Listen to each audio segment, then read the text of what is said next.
Hello friends, स्वागत है आप सभी का। आज हम हांडवा रेसिपी बनाते बनाते श्री राम भक्त माँ सबरी की कहानी करेंगे। और हांडवा रेसिपी भक्ति भाव से भरते हैं और हांडवा खाने वाले का मन भक्ति में परिवर्तित करते हैं। तो चलिए स्टार्ट करते हैं। पौराणिक काल में कई ऐसे भक्त थे जिसके लिए भगवान स्वयं धरती पर उतर आते थे। ऐसे ही एक भक्त थी सबरी। सबरी का असली नाम समना था। ये एक भील समुदाय के सबर जाति से संबंधित थे, इसीलिए उनका नाम सबरी पड़ा। इनके पिता भीलों के मुखिया थे। सबरी बचपन से ही पशु पक्षियों प्रति प्रेम भाव दया भाव रखती थी।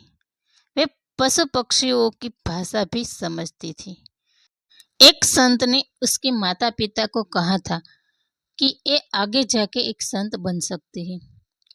इसीलिए ये बात सुनते ही उनके पिता ने उनके विवाह तय करने का निश्चय किया और एक भील राजकुमार से उनकी शादी तय की गई। आदिवासियों की एक प्रथा थी कि अच्छे कार्य से पहले जानवरों की बलि दी जाती थी। इस प्रथा को पूरा करने के लिए सबरी के पिता इनके विवाह के एक दिन पहले 100 भेड़ बकरियां लेकर आए। तब सबरी ने अपने माता पिता से पूछा कि इतनी सारी भेड़ बकरियां हमारे घर क्यों लाए हो। तब सबरी के माता पिता ने उसे कहा कि हमारी एक प्रथा है जिसके अनुसार कल प्रातः तुम्हारी विवाह की विधि शुरू करने से पूर्व इन सभी भेड़ बकरियों की बलि दी जाएगी। सबरी ने कहा, माँ, ये कैसी परंपरा है जिसके कारण बेजुबान और निर्दोष जानवरों की हत्या की जाती है। उसकी माँ ने कहा, ये प्रथा शुरू से चली आ रही है। प्रथा के बारे में सुनकर सबरी को बहुत दुख हुआ। वो पूरी रात उन भेड़ बकरियों के पास बैठकर रोती, उनके साथ बात करती रही। उनके मन में एक विचार था कि कैसे वो इन निर्दोष जानवरों को बचा पाए। तब सबरी के मन में एक ख्याल आया कि मेरे कारण इन निर्दोष पशुओं की बलि नहीं दी जाएगी। मुझे सुबह से पहले ही इस घर से भागना होगा। सबरी अपने सोए हुए माता पिता को प्रणाम करके घर से निकल गई। सबरी घने जंगलों में घूमते घूमते मातंग मुनि के आश्रम में पहुंचती है और अपना परिचय देते हुए गुरु दीक्षा की याचना करती है। तब मातंग मुनि ने उसे स्वीकार किया तो अन्य ऋषियों ने मातंग मुनि का तिरस्कार किया क्योंकि सबरी भील जाति की थी।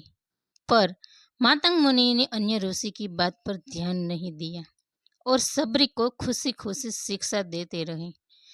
सबरी ने भी गुरु सेवा में कोई कसर नहीं छोड़ी। समय बीतता गया।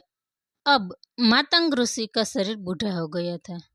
एक दिन मातंग ऋषि ने सबरी को बुलाया और कहा कि बेटा, अब मेरा जाने का समय आ गया है। सबरी ने दुखी मन से कहा, आपके आश्रय ही मैं जीवित हूँ, मुझे साथ ले चले। मातंग ऋषि ने कहा, बेटी, मेरे जाने के बाद तुझे ये आश्रम को संभालना है और तुम्हें चिंता करने की कोई जरूरत नहीं। राम तुम्हारी चिंता करेंगे। एक दिन राम तुम्हारी कुटिया में आएंगे और तुम्हें उनके हाथों से मोक्ष मिलेगा। इतना कहकर मातंग ऋषि ने अपना देह त्याग दिया। इसके बाद सबरी राम की प्रतीक्षा में अपनी कुटिया को फूल लाके श्रृंगार करती रही और मीठे बेर चक्कर लाके रखती। वर्षों बीत जाते हैं। उनके बिछाए हुए फूलपात पर सबरी किसी ऋषि मुनियों को भी नहीं चलने देती। कहती है कि मेरे राम आने वाले हैं, ये मेरे राम के लिए है। एक दिन राम सबरी की कुटिया तक आ जाते हैं और राम राम का रटन करती हुई, फूल बिछाती हुई सबरी के आगे राम के चरण आ जाते हैं। कहते हैं कि भगवान और भक्त दोनों हृदय से ही एक मेक को पहचान लेते हैं। ठीक वैसे ही भगवान श्री राम को सबरी ने पहचान लिया।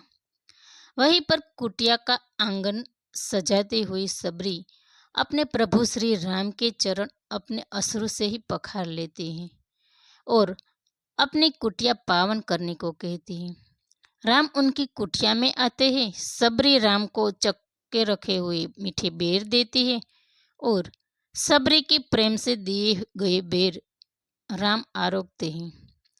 राम सबरी की भक्ति देखकर सबरी को कहते हैं कि माँ, आप हमसे जो चाहे मांग सकते हो। सबरी कहते हैं कि मेरे गुरु मांदक ऋषि का कथन सत्य हुआ और मुझे आपके दर्शन हुए। अब मुझे मोक्ष प्रदान करें। मैं अपना शरीर आपके चरणों में त्यागना चाहती हूँ। और उसी क्षण सबरी ने अपना शरीर त्याग दिया। भगवान राम ने अपने हाथों से सबरी का अंतिम संस्कार किया और माता सीता की खोज में आगे बढ़ गई। तो फ्रेंड्स, कहानी के साथ हंडवा रेसिपी अच्छी लगी हो तो वीडियो को लाइक शेयर और सब्सक्राइब कर दीजिए। Thank you for watching.